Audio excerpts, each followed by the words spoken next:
मनोज कुमार सिंह, सोमनी, प्रखंड सूर्यगढ़, जिला लखीसराय।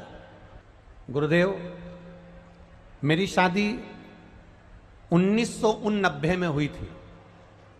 डॉक्टरों का साला इलाज करवा लिया था गुरुदेव, पर संतान की प्राप्ति नहीं हुई।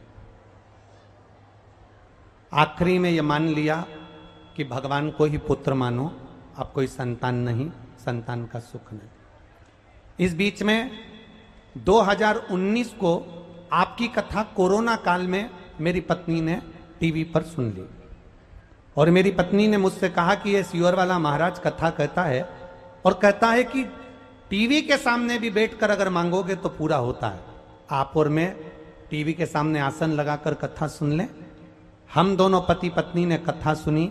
आपने उस कथा में तुमरुका जी का वर्णन करा, सफेद आंकड़े की जड़ का वर्णन करा। मैंने मेरी पत्नी से कहा अब अपन ने कथा सुनी है तो सफेद आंकड़े की जड़ का प्रयोग भी करते हैं। देखें, सियोर वाला महाराज इतना कहता है कि भगवान खाली नहीं छोड़ता, क्या जाता है। बाबा की कृपा का मैं क्या गुणगान करूं गुरुदेव। सफेद आंकड़े की जड़ हम पति पत्नी लेकर आए, पत्नी ने कमर में बांधी, शिव जी को जल चढ़ाना दोनों ने चालू करा।